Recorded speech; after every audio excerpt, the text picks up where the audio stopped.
Magawa mayudore kadhwadh nam chumbi e pachoka omi mich kuom ber mar kuonde limbe e nyasi manotimore e kaunti ma Mombasa.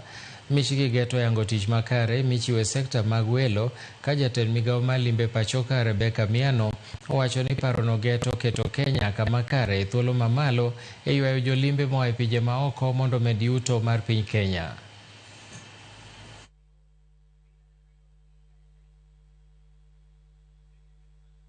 What we are celebrating today constitutes really what we can say the coastal circuit, the coastal tourism circuit.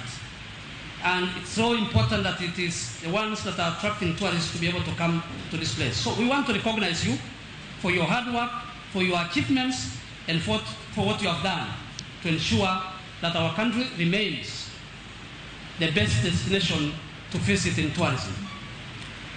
This is a major exercise in terms of attracting tourists, because a hotel like this one, a tourist in the US will easily tell what kind of star is pride in, and that way he is able to tell how many facilities are here and how he will benefit from the facilities available.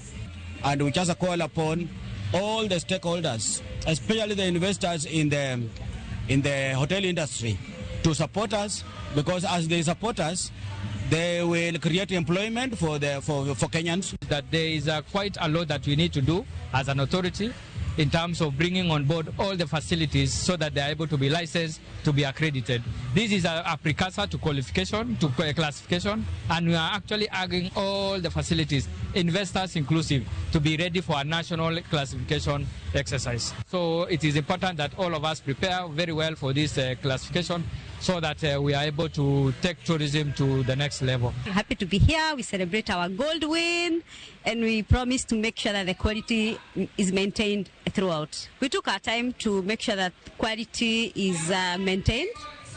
And when we were putting up the facility, we put the facility as if we were the one to consume the facility.